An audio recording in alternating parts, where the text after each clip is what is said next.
선생님 안녕하세요. 양준 목사입니다. 이번 주부터 여러분들과 함께 십계명에 대해서 알아보도록 하겠습니다. 마르틴 루터는 십계명을 온전히 아는 사람은 성경 전체를 아는 것이다 라고 말했습니다. 십계명은 613개의 성경에 있는 율법을 요약한 것입니다. 십계명은 두 가지로 나눌 수 있는데 먼저 십계명은 사랑에 관한 말씀입니다.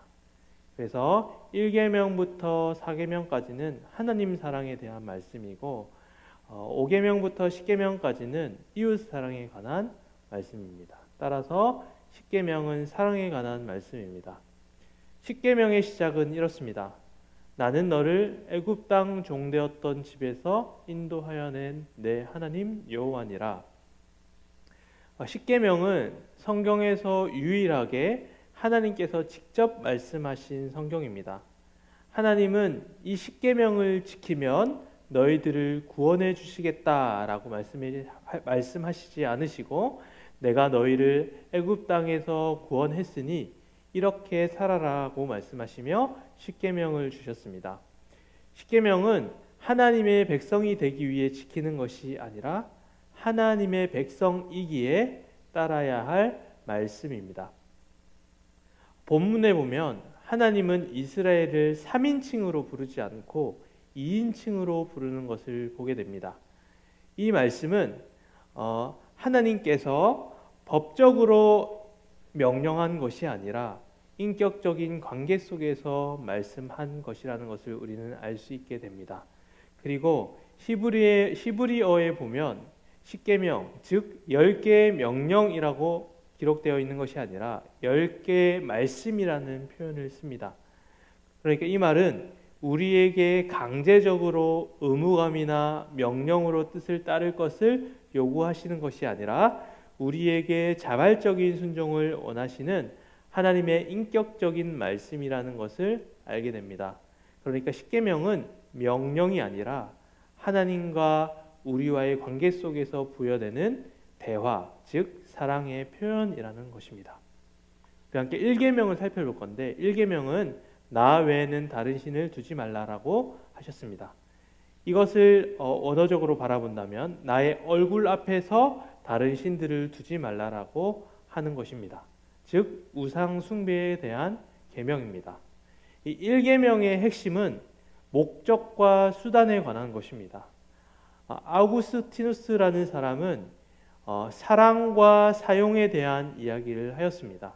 그러니까 오직 하나님만이 사랑의 대상이 되시고 나머지는 그 하나님을 위해 사용되어야 하는 것들이어야 한다는 것입니다. 그러나 사랑의 대상과 사용의 대상의 순서가 바뀌는 순간 그것은 우상 숭배가 되는 것입니다. 예를 들어 하나님의 사랑을 생각하며 돈을 사용하는 것은 올바른 것이지만 돈을 사랑하여 하나님을 사용하는 것은 우상 숭배라는 것입니다. 우리는 하나님을 깊이 사랑하는 자를 예배자라고 부르고 하나님 외에 다른 것들을 사랑하는 자들은 우상 숭배자들이라고 부릅니다. 2계명에서는 우상을 만들지 말고 형상화시키지 말라고 이야기를 하고 있습니다. 인간이 신을 형상화하고자 하는 모습을 두 가지 용어로 부릅니다. 첫 번째는 로컬리제이션 모티브라고 말하는데 이것은 어떠한 장소를 정해서 고정시키고자 하는 동기입니다. 이것은 열왕기상 12장 28절에 여로보암의 베델과 단의 제단을 세운 일을 통해서 우리가 알 수 있게 됩니다. 두 번째는 매니플레이션 모티브라고 하는데 두 번째는 인간이 신을 손에 만질 수 있도록 형상화시키는 일을 말합니다. 대표적으로 출애굽기 32장 2절에 이스라엘 백성들이 황금 송아지를 만든 일입니다. 이렇게 한 장소에 신을 두고자 하는 마음 그리고 형상화해서 손으로 만들고자 하는 마음은 바로 안전을 보장하려는 욕망 때문에 신을 한자리에 두고 싶어하고 신을 만질 수 있는 형상으로 만들어내고자 하는 마음이라는 것이죠.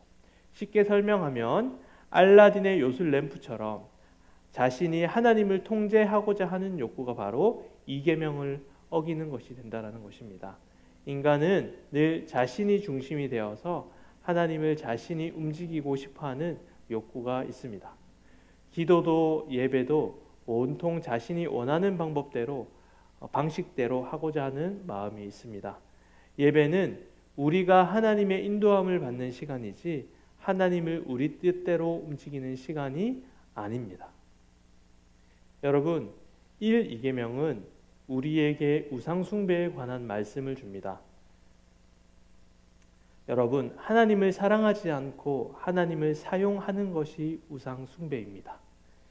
그리고 하나님의 뜻에 따르지 않고 하나님을 내 뜻대로 사용하는 것이 우상 숭배입니다. 우리의 삶 가운데 주님을 사랑하는 예배자, 내 뜻이 아닌 주의 뜻을 따라 살아가는 여러분들의 삶이 되시길 소망합니다. 감사합니다.